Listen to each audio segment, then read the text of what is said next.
వరంగల్ జిల్లా నర్సంపేట పట్టణంలోని ప్రఖ్యాత శివాలయంలో కార్తీక మహోత్సవాలు ఘనంగా ప్రారంభమయ్యాయి. ఇందులో భాగంగా తెల్లవారుజామునే భక్తులు పెద్ద ఎత్తున తరలివచ్చారు. ఆ శివయ్యకు భక్తి శ్రద్ధలతో అభిషేకాలు నిర్వహించారు. దీపారాధన కార్యక్రమాల్లో పాల్గొన్నారు. భక్తులు చేసిన హరహర మహాదేవ్ నినాదాలతో శివాలయం ప్రాంగణం మార్మోగిపోతుంది. కార్తీక మహోత్సవాల సందర్భంగా నిర్వహించిన ప్రత్యేక పూజలు, రుద్రాభిషేకాలు ముఖ్య ఆకర్షణగా నిలుస్తున్నాయి. పండితుల ఆధ్వర్యంలో నిర్వహిస్తున్న ఈ కార్యక్రమాలకు పట్టణ ప్రజలు, మహిళలు పెద్ద ఎత్తున పాల్గొన్నారు. కాగా కార్తీక మాసం చివరి వరకు ప్రతిరోజు ప్రత్యేక సేవలు, దీపోత్సవాలు, కార్యక్రమాలు కొనసాగనున్నాయి.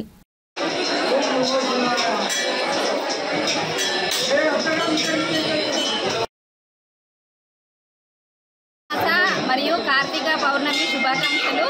ఇక్కడ కార్తీక పౌర్ణమి సందర్భంగా గుడిలో మన శివాలయంలో చాలా ఘనంగా ఉత్సవాలు జరుగుతున్నాయండి. మహిళలందరూ పార్టిసిపేట్ చేస్తున్నారు. వారి వారి మొక్కులను చెల్లించుకుంటున్నారు. అర్చనలు, పాలార్చనలు, అభిషేకాలు, పెరుగుతో, పాలతో, నెయ్యితో అభిషేకాలు చేస్తున్నారు. ఎవరికి తోచినట్టు వాళ్ళు చక్కగా దీపాలంకరణ చేసుకుంటున్నారు. ఇళ్లల్లో శుద్ధీకరించుకొని వచ్చి ఇక్కడ శివాలయంలో శివుణ్ణి దర్శించుకుంటూ గొప్పగా వారి వారి కోరికల్ని దేవుడికి అప్పచెప్పుకుంటున్నారండి. అందరికీ కూడా కార్తీక శుభాకాంక్షలు, కార్తీక మాస శుభాకాంక్షలు. అందరూ బాగుండాలి, అందులో నేను ఉండాలి. సర్వే జన సుఖినో భవంతు.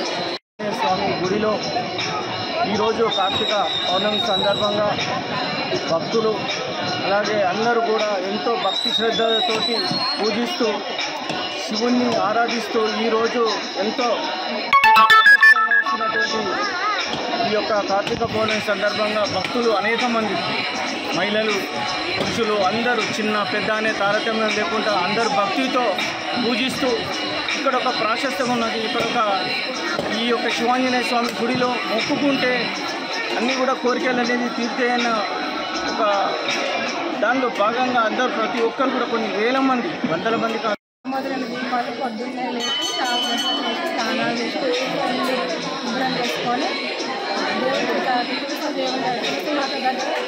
దీపాలు వెలిగించి పొద్దున్నే గుడికి వచ్చి ఇక్కడ దేవుని దర్శనం చేసుకొని శివాలయంలో శివునికి అభిషేకం చేసుకొని ఇక్కడ కొబ్బరికాయ కొట్టి దేవునికి అయ్యగారికి దీపదానం చేసి ఈరోజు ఉపవాసం ఉండి సాయంత్రం వచ్చి దీపారాధన చేసుకొని నక్షత్రాలు ఉపవాసం మరియు కుంకుమార్చనలు, కళ్యాణాలు ఇవన్నీ జరుగుతున్నాయి. ఇక్కడ మాత్రం ప్రత్యేకంగా 365 రోజులకు ప్రత్యేకంగా 365 వస్తువులను వెలిగించి మహిళలు వెలిగించి అందులో భార్యాభర్తలు వెలిగించడం ఇంకా పుణ్యం ఉంటుంది.